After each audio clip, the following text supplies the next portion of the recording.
Boa noite, igreja, graça e paz a todos. Bem? Bom, nós vamos ler a palavra de Deus no livro de Atos dos Apóstolos, capítulo 1. Atos dos Apóstolos, capítulo 1.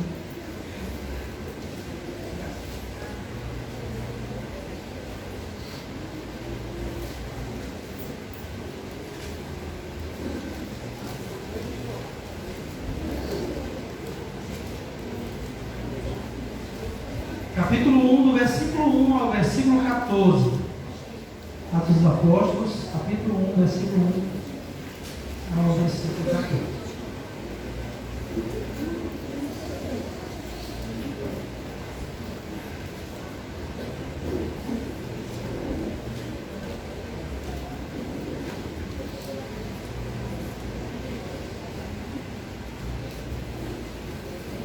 Encontrou, amém? Então diz assim o texto da palavra de Deus. Estou me ouvindo um pouco. Diz assim a palavra do Senhor: fiz o primeiro tratado, ó Teófilo, acerca de tudo que Jesus começou, não só a fazer, mas a ensinar, até o dia em que foi recebido em cima, depois de ter dado mandamentos pelo Espírito Santo aos apóstolos que escolheram, aos quais também, depois de ter padecido, se apresentou vivo com muitas e infalíveis provas, sendo visto por eles por espaço de 40 dias, e falando do que respeita ao reino de Deus. E estando com eles, determinou-lhes que não se ausentassem de Jerusalém, mas que esperassem a promessa do Pai, que disse ele: de mim ouviste. Porque na verdade João batizou com água, mas vós sereis batizados com o Espírito Santo não muito depois destes dias. Aqueles, pois, que se haviam reunidos, perguntaram-lhe, dizendo: Senhor, restaurarás tu neste tempo o reino a Israel? E disse: não vos pertence saber os tempos ou as estações que o Pai estabeleceu pelo seu próprio poder, mas recebereis a virtude do Espírito Santo, que há de vir sobre vós, e ser-me-eis testemunhas tanto em Jerusalém como em toda a Judeia e Samaria e até aos confins da terra. E quando dizia isto, vendo eles, foi elevado às alturas, e uma nuvem o recebeu, ocultando-o aos seus olhos. E estando com os olhos fitos no céu, enquanto ele subia, eis que junto dele se puseram 2 varões vestidos de branco, os quais lhe disseram: varões galileus, por que estáis olhando para o céu? Esse Jesus que dentre vós foi recebido em cima do céu, há de vir assim como para o céu o viste ir. Então voltaram para Jerusalém, do monte chamado das Oliveiras, o qual está perto de Jerusalém, a distância do caminho de um sábado. E entrando, subiram ao cenáculo, onde habitavam Pedro e Tiago, João e André, Filipe e Tomé, Bartolomeu e Mateus, Tiago filho de Alfeu, Simão Zelote e Judas filho de Tiago. Todos estes perseveravam unanimemente em oração e súplica com as mulheres e Maria, mãe de Jesus, e com seus irmãos. Que Deus assim abençoe sua palavra nos nossos corações. Amém? Podem ensinar. O tema de missões, né? Diz que vamos concluir a missão, né? Vamos concluir a missão. Isso. Vamos concluir a missão. E aqui eu quero falar com o tema desta noite: continuar com a missão do reino de Deus. Né? Continuar com a missão do reino de Deus. O texto que nós lemos, ele faz parte dos escritos de Lucas. Lucas, ele escreveu o Evangelho segundo Lucas e o livro de Atos. E no livro de Atos, ele já começa falando que esse aqui é um segundo tratado, ou um segundo escrito, para uma determinada pessoa, né, que alguns entendem que não é uma pessoa, mas a maioria entende que é uma pessoa, alguém, um influente gentil, que queria saber, e que era amigo de Lucas, e queria saber a respeito do reino de Deus, a respeito de Jesus, daquele que fez seu ministério durante 3 anos, fez grandiosos milagres, enganou um monte de pessoas para serem seus seguidores, discípulos, não seguidores, mas discípulos, e mais precisamente 12 discípulos. E agora Lucas não é dos apóstolos, mas Lucas é um discípulo, provavelmente dos 70, ou dos 120, ou dos 500, mas provavelmente dos 70, né? Então Lucas era um discípulo, era médico, e ele passou boa parte do tempo da sua vida seguindo Paulo e os missionários que Paulo também levava, ou a equipe de Paulo. E ele foi quem escreveu aqui o livro de Atos. Então ele interessou esse texto, né, esse livro, a esse Teófilo, né, excelentíssimo Teófilo, né, de lá no Tratado de Lucas. E aqui ele começa dizendo que esse aqui é o segundo tratado. E ele diz o seguinte: acerca de tudo que Jesus começou não a fazer, mas também a ensinar, até o dia que foi recebido em cima, depois de ter dado mandamento pelo Espírito Santo a ser aos apóstolos que escolheras, os quais, depois de ter padecido, se apresentou vivo com muitas e infalíveis provas, sendo visto por eles por espaço de 40 dias, e falando a respeito do reino de Deus. Então, é interessante que Jesus, desde o início do ministério, desde que ele começou ali, no começo do chamado dos primeiros apóstolos, ele falou: João batizou, estava batizando com água. Agora eu vou chamar vocês para o reino de Deus. A partir de então vai vir o reino de Deus. Então tudo que Jesus falava tinha relação com o reino de Deus. E esse reino, é interessante que o que nós lemos aqui, apesar de Jesus já ter ressuscitado, morrido, ressuscitado, os discípulos ainda, para os discípulos ainda não estava claro o que era esse reino de Deus. Não estava muito bem claro. Tanto que ao Jesus questionar, a dizer que ia para o céu, e que eles deveriam aguardar a promessa do Espírito Santo, né, do que eu prometi, que se eu não for, ele não virá. Nesse diálogo eles vão perguntar: Senhor, quando o Senhor voltar? Ou seja, ele não diz data, ele não diz momento, eles só vão questionar: Senhor, quando o Senhor voltar? É nesse dia que a gente vai tornar Israel uma potência, e vai tornar Israel agora o Senhor e não Roma, e vamos escravizar Roma. Agora nós vamos nos libertar, ou ser libertados, e possivelmente escravizar os povos que estão mais como servos de Israel. E aí Jesus vai responder e diz: olha, não compete vocês saberem o tempo, não compete vocês saberem a hora, que está exclusivamente para Deus, mas vocês vão se receber poder ao descer sobre vocês do Espírito Santo. Aí vocês vão ser minha testemunha em Jerusalém, Judeia e Samaria, até aos confins da terra. Então veja só que os discípulos não estavam entendendo ainda muito bem o que era de fato reino de Deus. E hoje, 2000 anos depois, é isso? 2000 anos depois, muitas pessoas também ainda não entendem muito bem o que é reino de Deus. Não entendem, e por não entender a obra não é bem feita, e por não entender a obra fica paralisada, fica estagnada. Muitas das vezes nós queremos agir de acordo com o reino terreno mesmo, de acordo com os reinos que nós conhecemos.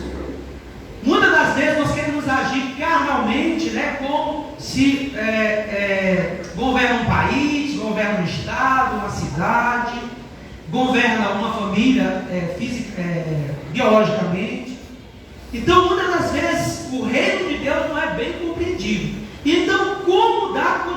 continuidade a essa missão se ela não é bem compreendida, se ela não é bem entendida, se ela não é vivenciada. E aqui eu queria destacar algumas coisas com relação a dar continuidade à missão do reino de Deus. Então, qual era a expectativa dos discípulos? Já até expliquei aqui. A expectativa dele era ser libertado, não ser mais escravo de Roma, e agora ser o Senhor, porque agora Jesus é poderoso. Jesus transforma 5 pães e 2 peixinhos para alimentar uma multidão de gente. Ninguém segura mais Jesus. E se ninguém segura mais Jesus, também ninguém segura mais os discípulos.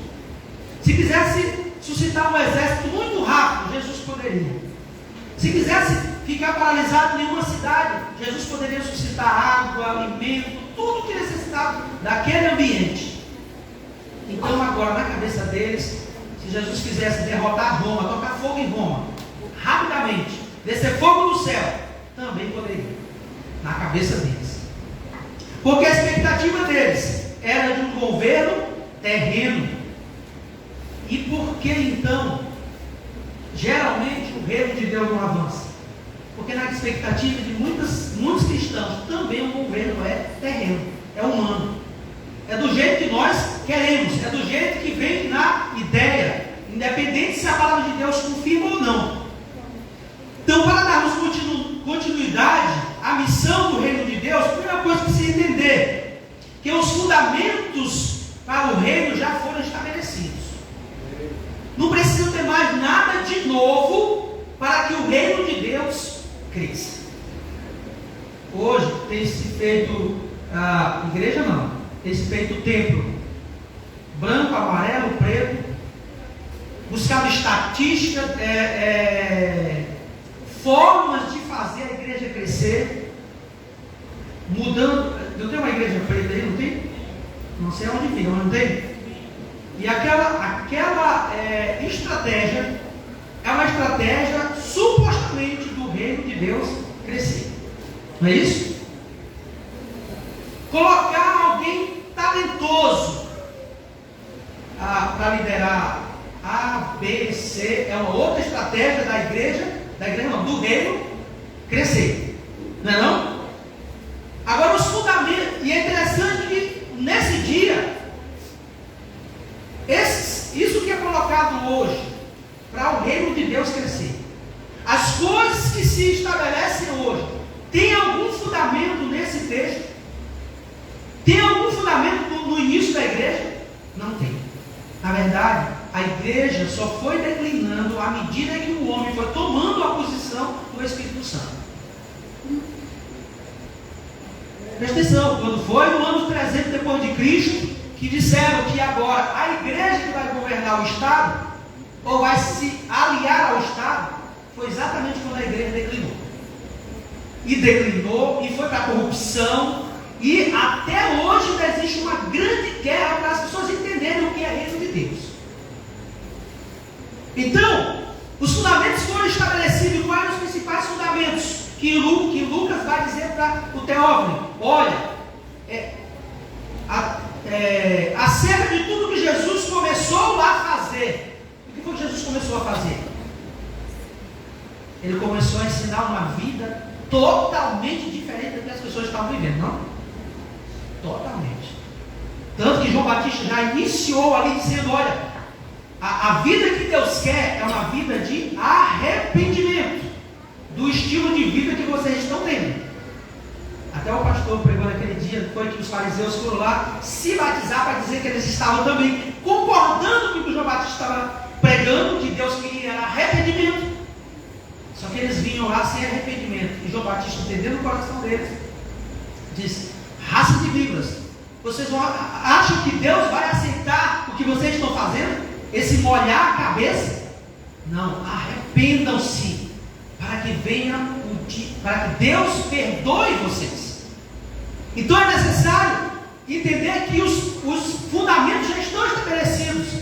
E os fundamentos quais são aqui que Lucas coloca? Jesus, ele é a pedra principal. Certo? Se Jesus não estiver como pedra principal, se Jesus não for Senhor das nossas vidas, alguém quer ir para a África se Jesus não for Senhor, ser missionário na África? Não vá. Não vá para a África, que você vai destruir a África. Já ela não está bem. Se Jesus não for o fundamento da nossa vida, e se Ele não for o Senhor da nossa vida, a pedra principal, não faça missões nem em Jerusalém. Não faça. Não tenta fazer. Porque os fundamentos já estão estabelecidos. Jesus, Ele é o fundamento, Ele é a base, Ele é a pedra angular, e Ele é o Senhor. E Ele começou a mostrar com a vida dele e ensinar com a vida dele como deveria se viver. O que acontece hoje? Na maioria das vezes nós fazemos as nossas vontades e de Jesus só para poder desencargo de consciência, a gente vai, acha que está colocando algo que Jesus como exemplo na nossa vida. Então, Lucas vai dizer o que ele começou a fazer e ensinar o que ele começou a fazer, até o dia que ele foi recebido no céu. Jesus começou a fazer e ensinar até o dia que foi recebido no céu. E também estabeleceu mandamentos. É interessante, irmãos, que o que foi estabelecido nunca envelhece. Nunca envelhece. O que foi estabelecido para a igreja crescer, avançar o reino de Deus, tanto que no início a igreja avançava normalmente. Algumas pessoas até dizem que não, mas foi naquela época, que o pessoal não tinha muito esclarecimento. Não importa o esclarecimento. O que importa é o fundamento. As pessoas às vezes têm mais esclarecimento, mas tem pouco fundamento. E na hora de um terremoto, o esclarecimento não resolve. O que resolve é o fundamento. Na hora de um maremoto, isso seja na vida, seja no país, seja no mundo, o que importa é o fundamento, não é o conhecimento. Tanto que o conhecimento, quando veio a época da chamado iluminismo, né, que as pessoas agora começaram a conhecer as coisas, a ciência começou a crescer, aí opa, agora o povo se libertou. Aí rapidamente veio a Segunda Guerra Mundial. O povo se libertou para quê? Para se destruir mais. Então o que prevalece? Seja para uma vida, seja para uma família, seja para uma célula, seja para uma igreja, seja para um país, seja para o mundo. É o fundamento. O fundamento que nunca envelhece. E Jesus Cristo é o fundamento. Ele vai dizer, Ele começou a ensinar. Ele é o Senhor. Ele é a pedra angular. Ele é o Senhor. E foi recebido no céu. E daí diz mais, depois de ter padecido, olha qual é o fundamento. Não tem igreja sem Cristo, sem a morte de Cristo, sem a ressurreição de Cristo. Você conhece a Bíblia? Amém. Sabe ensinar? Agora, se não ensinar que Cristo veio, padeceu, né, ressuscitou, não tem salvação, não tem fundamento nenhum para mim. E Lucas vai dizer, esse é o fundamento. E percebe que ele aqui parece que ele é um grande filósofo, esse teólogo aqui.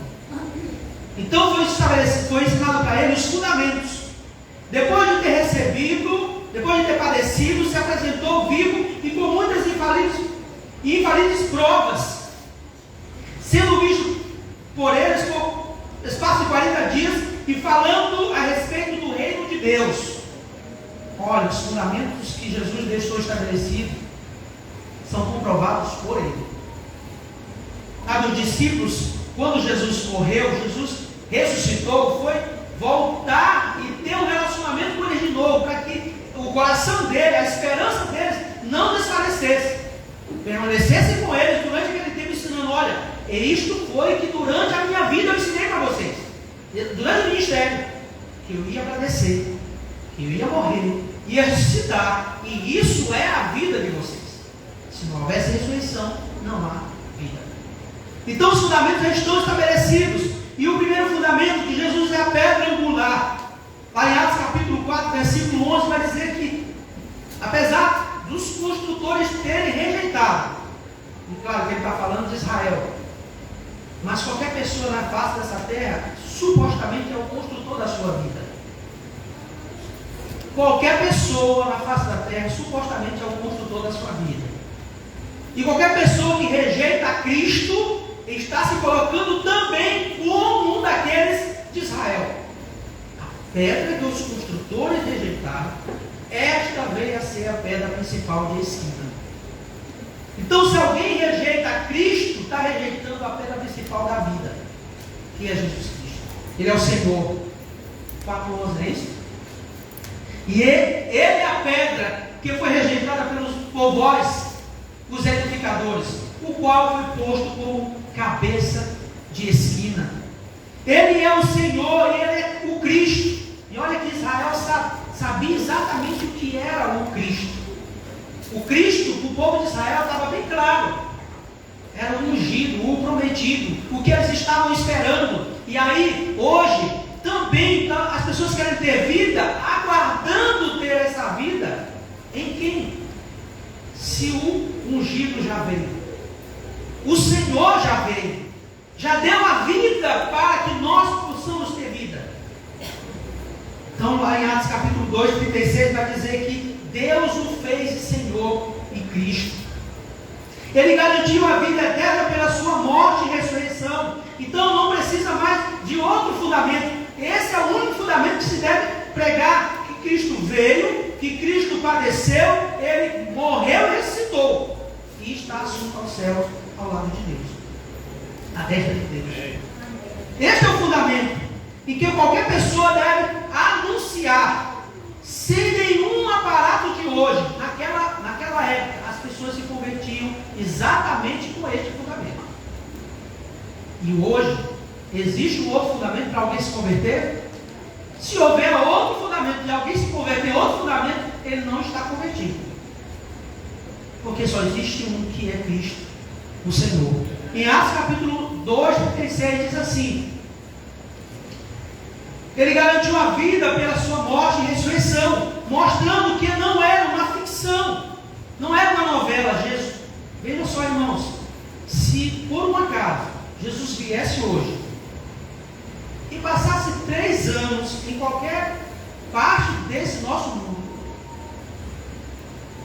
vivendo do jeito que ele viveu, ensinando a vida da forma como ele ensinava, o que as pessoas talvez falariam dele? Vai dizer, quando ele fosse embora, né, fosse levado aos céus, vai dizer que a encenação acabou, né? Que a novela acabou, não é isso?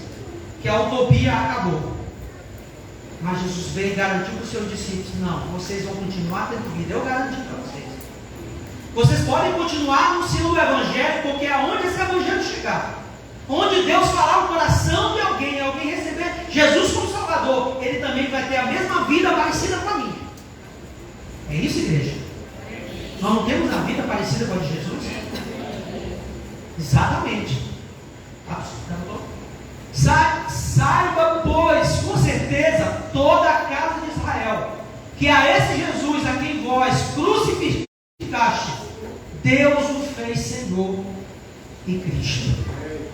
Irmãos, este foi o ensino, esta foi a prática de Jesus, e esse foi o ensino de Jesus, em que ele deu a sua vida. Esse é o fundamento que nós devemos anunciar sempre, para que essa missão dê continuidade.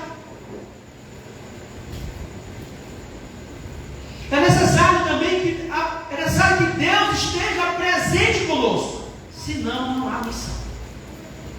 Olha o que ele diz no versículo 4 e 5. Diz assim: e estando com eles, determinou-lhes que não se ausentasse de Jerusalém, mas que esperasse a promessa do Pai, que ele disse: de mim ouviste. Porque na verdade João batizou com água, mas vós sereis batizados com o Espírito Santo não muito depois destes dias.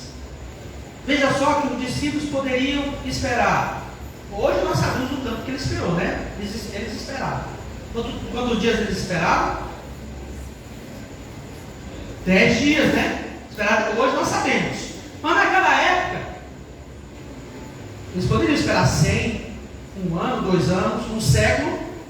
Sabe lá quando Jesus estava falando aquilo? Daqui a poucos dias. Porque ele também disse: eu vou e não vou demorar. Não? Eu vou e não vou demorar. Mas interessante que eles foram obedientes a aguardar vai dizer: não saia de Jerusalém. Por que, irmãos, não sair de Jerusalém?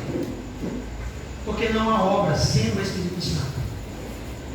Não há salvação, não há revelação do pecado, da justiça, do juízo. Homem nenhum convence outro homem de que ele é pecador, de que ele carece da graça de Deus, e sem a graça de Deus está perdido.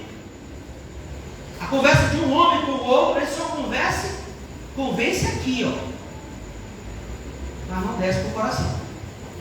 Agora o Espírito Santo não. O Espírito Santo convence do pecado, da justiça e do juízo. Por isso, não saia de Jerusalém. É interessante, irmãos, que às vezes queremos fazer a missão ou dar continuidade sem a presença de Deus constante conosco, ou de qualquer jeito. É interessante que Paulo, o homem mais espiritual que eu já pude perceber ali na Bíblia, não denegrindo os outros de mais espiritual, os outros eram bem espiritual, mas Paulo muito mais espiritual no meu entendimento. Mas é interessante que ele diz em Efésios capítulo 6, isso é, vista toda a armadura de Deus, toda a armadura de Deus. Não deixe nada na vida de vocês com vulnerabilidade para ser atacado. E mesmo assim, com todo o aparato da salvação, vocês ainda são sujeitos a tropeçar. Se Deus não for o alicerce, se Deus não for a base, não for o primeiro, não for o Senhor, não estiver na presença de Deus, não faça, não saia. E ele diz mais no versículo 18, diz assim: e orando em todo o tempo, e suplicando. E às vezes, só porque somos crentes, glória a Deus por isso que já recebemos a salvação, né? Só porque somos crentes, negligenciamos muitas coisas do que a obra é necessária. Interessante que eles esperam a promessa, mas eles não sabiam o que ia acontecer no dia da promessa. Chegou 10 dias, eles estão aguardando, e o que eles estão fazendo? Eles voltaram do Monte das Oliveiras e foram para o local onde eles sempre se reuniam, a equipe dos 12. E lá o que eles estavam fazendo? Perseverando em oração. Por quê? Porque eles ainda não tinham o Espírito Santo. Eles precisavam aguardar tanto pela obediência, mas para a direção do que ia fazer. Não é porque somos crentes que nós não somos sujeitos à influência nossa mesmo, a influência do mundo. Nós precisamos da obediência, e pela obediência vem a direção do Espírito.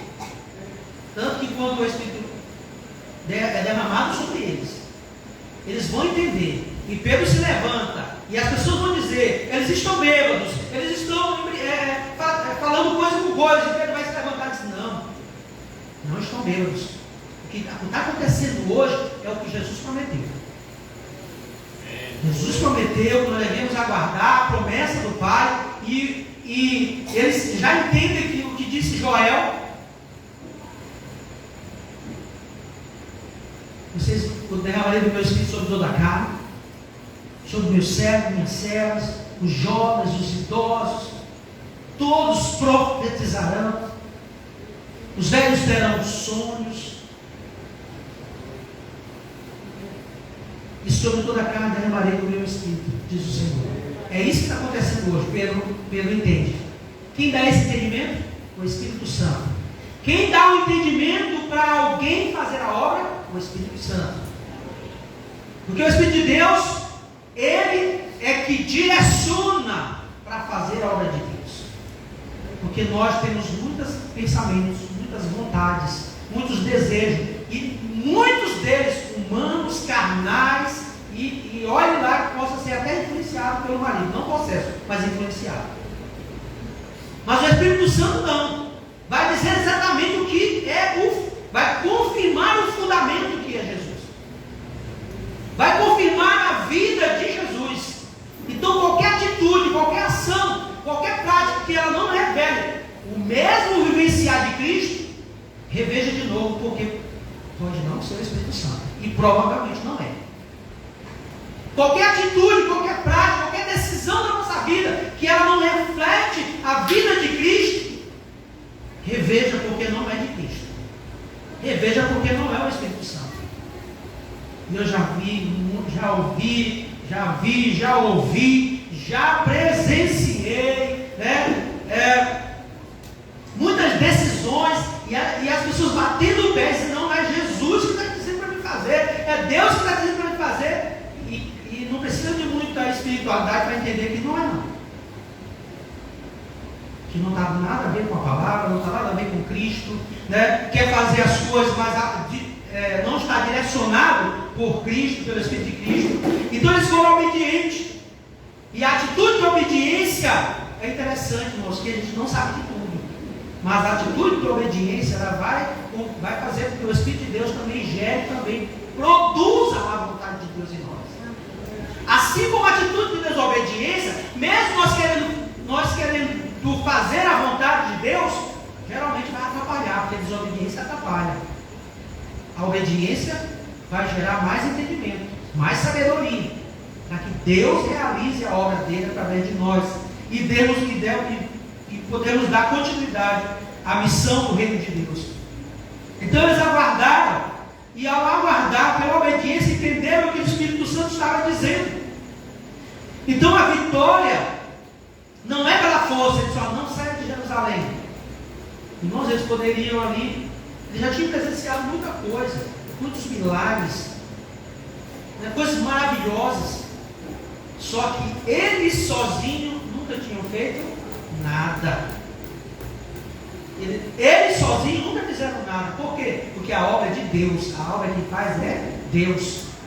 Tanto que eles já tinham presenciado muitos milagres, muitos feitos de Jesus, mas na hora que eles estavam dentro do barco e começou a onda bater muito forte contra o barco,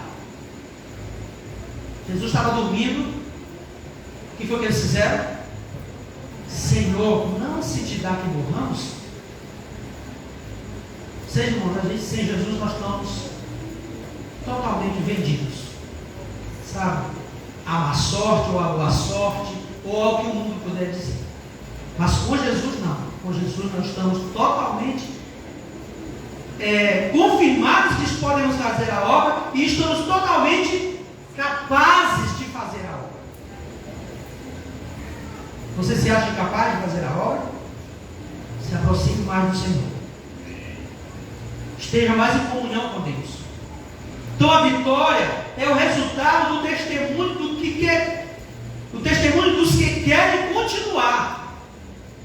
Veja só, a vitória não é porque saíram logo de Jerusalém para fazer a obra. Eles aguardaram, esperaram, foram cheios do Espírito Santo. E é interessante que depois de serem cheios do Espírito Santo, esses homens que questionaram para Jesus, Senhor, nessa época a gente vai pegar em arma, né? E na época não tinha metralhadora, né?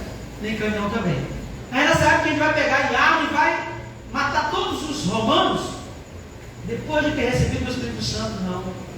Agora eles são perseguidos com arma, perseguidos pelo governo, perseguidos pelo judeu, e Pedro vai ser chicoteado com João, com Tiago, e logo em seguida Tiago é morto. E essas pessoas não mudam a sua atitude para continuar parecendo com Jesus. Não mudam. Nós queremos continuar com a obra, então a nossa vida ela não pode mudar do estilo de vida que Jesus teve e ensinou. Queremos continuar? Então temos que aprender o que Jesus ensinou. Ele determinou fundamentos sólidos para nós estarmos firmes. Então a vitória é o resultado daqueles e do testemunho daqueles que querem continuar. Então, se quisermos ser vitoriosos, já somos vitoriosos por termos recebido Jesus como Salvador. Agora queremos ser vitoriosos na missão. Como vamos ser? Jesus vai dizer: à medida que você recebeu o dom do Espírito Santo, e ao receber vocês vão ter capacidade de ser minha testemunha onde? Jerusalém, Judeia, Samaria, até aos confins da terra. Então agora o que falta? Já que temos o Espírito Santo, aguardamos em Jerusalém, o que falta? O que está faltando para continuar a obra? Disposição para testemunhar. Agora, e para haver disposição tem que haver obediência. E havendo obediência, há direção do Espírito Santo. E havendo direção do Espírito Santo, há disposição para fazer algo. Amém? Então, para continuar a missão do reino de Deus, devemos relembrar os fundamentos todos os dias. E qual é o fundamento? Quando as coisas estiverem difíceis, as pessoas não quiserem se converter, nós sejamos tentados a mudar a fachada da igreja, a mudar o estilo de culto para as pessoas gostarem, né? E que essas pessoas, se não mudar o estilo de culto, as pessoas não venham, não querem mais participar. Quando formos tentados a fazer isso, para as pessoas supostamente tentar gostar de Jesus, é só relembrar novamente o que foi que Jesus fez. Todas as vezes que vocês ceiam, não é isso? Vocês estão anunciando a morte do Senhor até que Ele venha. Até que Ele venha. Então relembrar o que o Senhor morreu na cruz e por sua morte deu vida à humanidade. Só você não ser minha testemunha até que eu volte. Até que eu volte. É interessante que quando Ele está sendo elevado aos céus, os discípulos vão estar olhando para o céu, não? Não há nenhum problema nisso aqui. Claro, Jesus está sendo elevado aos céus, todo mundo vai olhar para lá. Até nós, não? Só se não tivesse amor no nosso coração por Jesus para não olharmos. É interessante que eles estão olhando para lá e uma nuvem o toma. E dois anjos aparecem ali, próximo a eles. E ao aparecer, ele diz: por que vocês estão olhando para o céu? Olha, ele vai dizer: do jeito que ele foi tomado, ele vai ser também trazido para vocês. E enquanto isso não ocorre, vocês vão ser minha testemunha, tanto em Jerusalém, Judéia e Samaria, até os confins da terra. Jesus já voltou? Ainda não voltou, né? Se ele voltou, então nós estamos perdidos. Mas Jesus ainda não voltou. E enquanto ele não voltou, a nossa disposição é sempre anunciar a morte e ressurreição dele. E salvação por essa atitude ali na cruz. Então, olhar para o céu, pelo amor que tem a Jesus, não deve ser pretexto para nos paralisar, mas para motivar o cumprimento e a determinação deixada por Ele. Sabe? Eu amo tanto a Jesus. Agora, se esse jejum e oração não traz, impulsionar para servir a Deus, impulsionar para poder a obra de Deus crescer através da nossa vida. Então, contemplar a Jesus não deve ser um pretexto para paralisar, mas para concluir a determinação que Jesus deixou para os seus discípulos. E em terceiro lugar, é necessário buscarmos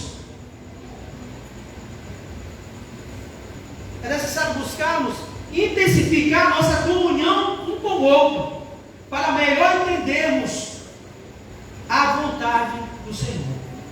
Veja só, os discípulos não estavam entendendo muito bem aquele contexto. Jesus então está levado aos céus. Os anjos aparecem e dizem: não fique contemplando não. Esse Jesus vai voltar um dia. Aquilo ali, para quem não estava muito em comunhão com Deus, as oliveiras que eles estavam lá nesse momento, a distância de caminho de um sábado, e entrando, subiram ao cenáculo onde habitava Pedro, Tiago, João, André, Filipe e Tomé, Bartolomeu, Mateus, Tiago, filho de Alfeu, Simão Zelote, Judas, filho de Tiago. E todos estes, olha que diz o texto, e todos estes, interessante que todos ali estavam com o desejo de entender, de esperar, de aguardar o que Deus determinou, o que Jesus determinou. E eles foram fazer o que, irmãos? Intensificar na oração e na súplica. E ali tinha algumas mulheres, Maria, os irmãos de Jesus estavam ali. E nessa intensificação pela oração, quando se intensifica pela oração, pela súplica, o que geralmente ocorre como igreja? Mais confusão, não? Não é isso? Mais intriga, mais discórdia, não é isso? Mais coração orgulhoso, não é assim? Sabe por quê, irmãos? Que aqui eles buscaram para entender o que Deus queria. Quanto mais intensidade na busca pela comunhão, um com o outro, no entendimento da vontade do Senhor, mais quebrantamento vamos ter que buscar. Para saber o que Deus está falando, para saber o que Deus está determinando, para saber o que o Espírito de Deus está conduzindo. Porque aonde há confusão, o Espírito de Deus não está lá. Certo? Ok. Numa família, numa célula, em qualquer lugar. Há confusão? Opa, não tem a direção de Deus. E isso não quer dizer que todo mundo tem que pensar unânime. Pensar do mesmo jeito. Só que o propósito tem que ser unânime. O propósito sim. Aqui eles eram diferentes, mas o propósito tem que ser unânime. Então é necessário, para que a missão dê continuidade, de fazer a missão do reino de Deus, é necessário intensificar para podermos entender. Nós estamos iniciando um ano. Nós estamos pregando domingo passado de cavar mais um pouco e deixar durante um ano.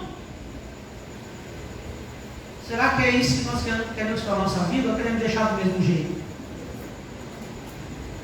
Espere mais um ano, cave mais um ano e cavar aqui, irmãos. Olha, é para onde? É para baixo, não cavar, não?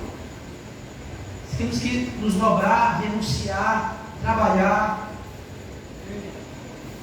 para que nós entendamos o que o Espírito de Deus está falando ao nosso coração. E, irmãos, e logo eles indo para o cenáculo, ali provavelmente foi um retiro espiritual, né? Claro, o povo já estava sendo perseguido, Jesus. E na perseguição dele, os discípulos também. Aqui provavelmente já estava perto ali de 120 ou 500 discípulos. Mas ainda era risco de perseguição. Então eles estão ali num pouco de retiro. Mas logo em seguida vem a festa de Pentecostes. Provavelmente eles já estavam aguardando para essa data. E aí chega o dia de Pentecostes e então Deus responde. Vê, irmãos, como é necessário nós intensificarmos a oração, a súplica, buscar ter comunhão. Quem tem razão aqui na igreja? O pastor, né? É o pastor? Quem tem razão? Meu irmão, se não for Cristo, então nós estamos perdidos. Só Cristo tem a razão, só Ele que dá a direção. Ele que dá a direção para o louvor, para as células, para os líderes de células, sabe? Aqueles que não querem sair da célula, aqueles que não querem comunhão, os que querem também. É só Deus que dá. E só nós vamos alcançar esse entendimento. Pode não ser pleno, mas esse entendimento, na hora que nós intensificarmos a nossa vida para buscar a Deus. Para buscar a Deus, termos comunhão um com o outro, para podermos entender qual o propósito de Deus através das nossas vidas. E logo depois de 10 dias, diz o texto, o Espírito de Deus desceu sobre eles. E Jesus passou 3 anos e um pouco de ministério. 3 anos. E uma pregação. Jesus passou 3 anos e um pouquinho de ministério. E conseguiu ensinar 12, de forma bem prática, bem próxima. Mas num dia só, o dia de Pentecostes, uma pregação movida pelo Espírito Santo ali, comoveu o coração de muita gente, mas no mínimo 3.000 se converteram. Veja. Mas o que Jesus fez nos discípulos é que gera até hoje. Tá? O ensino que Ele deu e o que eles aprenderam de obediência, de esperar o que Deus teria para que o Espírito de Deus derramasse sobre eles a direção, a unção, o selo da salvação, né, que é o próprio Espírito Santo. Então eu queria concluir dizendo o seguinte: para darmos continuidade à obra do reino de Deus, é necessário aguardarmos o que Deus tem como direção, e Ele já deu a direção para a igreja. O que é? Qual a direção que foi dada? Ide por todo o mundo, sejam minhas testemunhas. Aonde? Veja que ele não começa por lá, ele começa por cá. Nossa, é muito sério. O testemunho tem que começar por cá, não começa por lá. Às vezes nós nos acostumamos às vezes a ser hipócritas. Nos acostumamos a isso. O testemunho tem que ser aqui, não pode ser. Pode ser lá, claro, mas tem que começar aqui. Tem que começar entre nós. Se eu não testemunhar no seio da minha família, não sai para evangelizar, não. Não sai porque é hipocrisia. Se eu não consigo evangelizar ou gerar comunhão na minha célula, não vá, porque é hipocrisia. E Deus odeia a hipocrisia. Mas Ele ama a submissão, o amor, o quebrantamento. Se nós quisermos nos converter também nesse sentido, Ele ama isso. Ele manda cavar mais um pouco.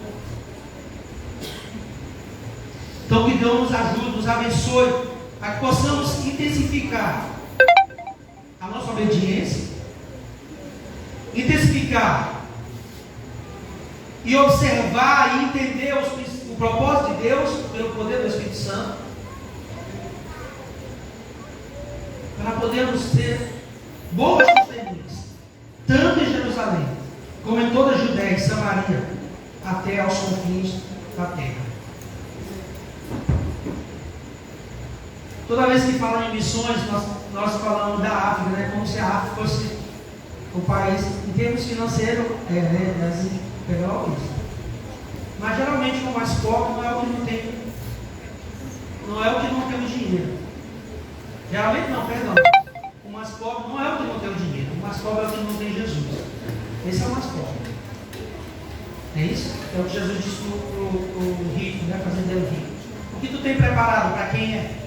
Se hoje o Senhor vier pedir a tua alma, o que tu tem preparado para quem é? Eu pergunto também para quem está aqui nesta noite tentando se converter. Se hoje te pedir a tua alma, o que tem preparado? A riqueza que preparou para quem é? Assim são aqueles que são ricos para si mesmos, não são ricos para Deus. Então, se você nessa noite ainda não recebeu Jesus como Senhor e Salvador, e deseja nessa noite entregar a tua vida a Jesus, também sendo obediente, né, como foram os discípulos, aguardando, né, a salvação, a promessa da salvação. Se você nessa noite também ainda não tem sido esse discípulo que você mesmo gostaria de ser,